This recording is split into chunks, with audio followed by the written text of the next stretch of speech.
जय हिंद मित्रांनो, आपल्या यूट्यूब चॅनलवर मी सर्वांचं मनापासून स्वागत करत आहे. आजच्या व्हिडिओच्या माध्यमातून आपण एक महत्त्वाची गुड न्यूज आहे. ती गुड न्यूज शिक्षक भरतीशी निगडीत आहे. कारण शासनाचं जे आहे नवीन एक पत्रक आजच्या तारखेला निर्गमित करण्यात आलेलं आहे. काय आहे ते पत्रक आणि त्या पत्रकामध्ये नेमकी कोणती गुड न्यूज आहे ज्याच्यामुळे आपल्याला शिक्षक भरती वेळेत पूर्ण होण्याची आशा पल्लवित झालेली आहे. त्याविषयी आपण डिटेल्समध्ये माहिती या व्हिडिओच्या माध्यमातून जाणून घेणार आहात. परंतु तत्पूर्वी आपण जर चॅनलवर नवीन असाल तर आमचं चॅनल सबस्क्राईब करा, साईडचे जे बेल आयकॉन आहे त्याला देखील प्रेस करा, जेणेकरून शिक्षक भरतीच्या संदर्भामधल्या कोणत्याही माहितीची अपडेट आपल्याकडून मिस होणार नाही. आणि मित्रांनो, आपण जर का येत्या सीटेट परीक्षेची तयारी करत असाल तर त्याकरिता उपलब्ध आहे टेस्ट सिरीज. कारण आपला अभ्यास आपल्याला चेक करण्यासाठी टेस्ट सिरीज सर्वोत्तम मार्ग आपल्याला ठरतो. त्यासाठी आपल्याला जर टेस्ट सिरीज जॉईन करायची असेल तर प्ले स्टोअरवरून मास्टर टीचर हे ऍप्लिकेशन डाउनलोड करा, किंवा आपल्याला येत्या सीटीटी परीक्षेच्या नंतर होऊ घातलेली जी टीईटीची परीक्षा आहे त्याची तयारी करायची असेल त्याकरिता देखील गुरुजी नावाची बॅच अवेलेबल आहे. या बॅच मध्ये तुम्हाला त्या सगळ्या गोष्टी मिळतील ज्या गोष्टी टीईटी परीक्षा पास करण्यासाठी आवश्यक आहे. Daily live lecture, recorded lecture, PDF notes, recorded lectures, एक वर्षाची व्हॅलिडिटी, त्याच्यासोबत सीटीटीची कंप्लीट बॅच रेकॉर्डेड तुम्हाला मोफत दिली जाणार आहे. त्यासाठी देखील तुम्हाला आपल्या प्ले स्टोअरवरून मास्टर टीचर हेच ॲप्लिकेशन डाउनलोड करून घ्यायचं आहे. चला आता आपण जाऊया आपल्या मुख्य मुद्द्याकडे, ज्या मुद्द्यासाठी आपण हा व्हिडिओ बनवत आहोत. बघा मित्रांनो, आपल्याला या ठिकाणी शिक्षण संचालनालय माध्यमिक व उच्च माध्यमिक यांचं एक महत्वाचं पत्र या ठिकाणी जे आहे 4 तारखेला निर्गमित झाल्याचं दिसत आहे. हे पत्र विभागीय शिक्षण उपसंचालक, शिक्षण अधिकारी, प्राथमिक, माध्यमिक, जिल्हा परिषदेच्या सर्वांना आणि जे शिक्षण निरीक्षक आहेत पश्चिम, दक्षिण, उत्तर मुंबई यांना निर्गमित करण्यात आलेला आहे. याचा विषय जो आहे तो जरी शिक्षकांशी रिलेटेड असला तरी देखील आपल्याला एक गोष्ट या ठिकाणी सांगता येऊ शकते की शिक्षक भरतीचा आणि याचा जो आहे खूप जवळचा संबंध आहे. काय आहे तो देखील तुम्हाला सांगतो. बघा, याचा विषय जर आपण बघितला तर सन 2025-26च्या संच मान्यतेनुसार अतिरिक्त शिक्षकांच्या समायोजनाबाबत हा महत्वाचा मुद्दा आहे.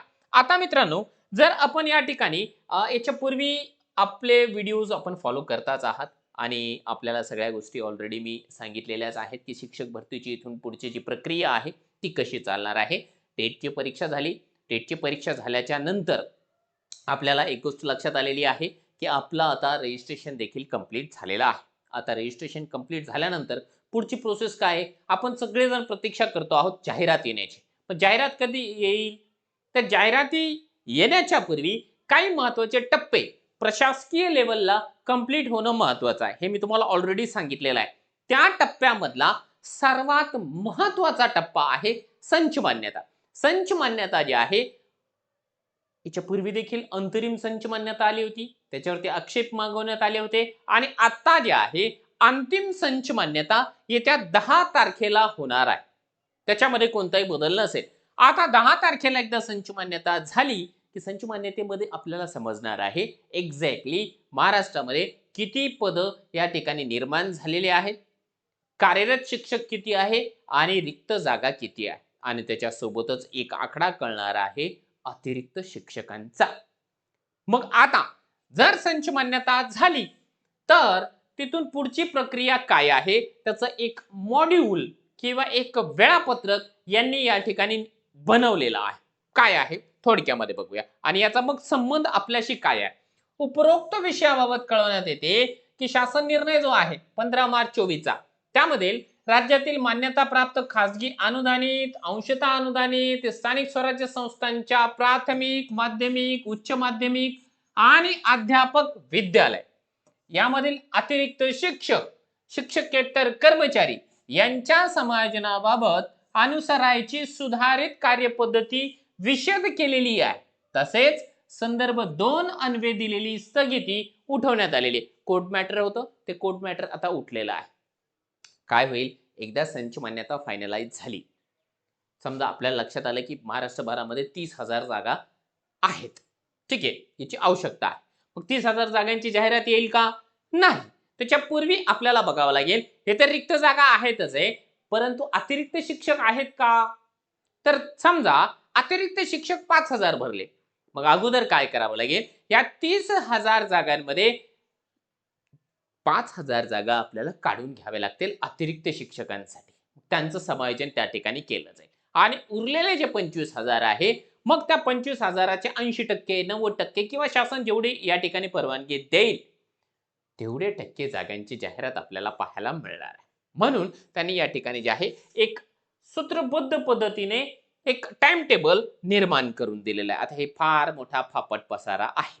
आता लक्षात एक गोष्ट तुम्हाला या ठिकाणी सांगतोय की आपल्याला जागा कोणत्या कोणत्या येऊ शकतील, कुठे कुठे समायोजन होणार आहे. तर बघा, आपल्याला अनुदानित शाळा येतील, अंशतः अनुदानित. अंशतः अनुदानित म्हणजे काय? की जिथे 20%, 40%, 60%, 80%, 100% असं अनुदान आहे ते. स्थानिक स्वराज्य संस्था, जिल्हा परिषद, नगरपालिका, महानगरपालिका, कटक मंडळ ते. त्यानंतर अध्यापक विद्यालय, अध्यापक विद्यालयाच्या पण जागा आहेत आणि आश्रमशाळांच्या देखील जागा आपल्याला पाहायला मिळणार आहे. आता या ठिकाणी अतिरिक्त झालेल्या शिक्षकांचं समायोजन करण्याचं या ठिकाणी टाइम टेबल देण्यात आलेला आहे. खूप मोठा पापाट पसारा आहे. तो शिक्षकांना लागू आहे, त्याच्यामुळे मी तुम्हाला काही तो दाखवत नाही. परंतु आपल्याला एक्झॅक्टली आता इथून पुढे कोणत्या तारखेकडे नजर ठेवून या ठिकाणी बसायचंय ते बघा. 10 तारखेला एकदा संच मान्यता झाली की 13 फेब्रुवारीला म्हणजे येत्या 3 दिवसांमध्ये रिक्त जागा, संवर्ग, विषय, इयत्ता निहाय तात्पुरती यादी घोषित करणे, तसेच अतिरिक्त शिक्षक, शिक्षकेतर कर्मचाऱ्यांची तात्पुरती यादी घोषित करणे. 10 तारखेला एकदा आकडा समजला संच मान्यता की लगेच 13 तारखेला रिक्त जागा किती आहेत त्यांचा आकडा आपल्याला या ठिकाणी पाहायला मिळणार आहे की कोणत्या जिल्ह्यामध्ये किती रिक्त जागा आहेत. फक्त त्या जागाच नाही, त्यांचा संवर्ग म्हणजे त्यांची कॅटेगरी, त्यांचा विषय आणि त्यांची इयत्ता ते आपल्याला या ठिकाणी घोषित करायला सांगितलेले. आता आपल्याला म्हणजे कोणाला? शिक्षण अधिकाऱ्यांनी ते डिक्लेअर करावं. त्यानंतर 20 तारखेला 20 फेब्रुवारी 2026 पर्यंत त्याच्यावरती ऑब्जेक्शन किंवा हरकती ज्या आहेत त्या घेता येणार आहे. शिक्षकांचा प्रश्न आहे हा. ही कुठली प्रोसेस आहे? जिल्हा लेवलची आहे. आणि 25 फेब्रुवारीला जे आहे रिक्त जागा व अतिरिक्त कर्मचाऱ्यांची अंतिम यादी घोषित करायची आहे.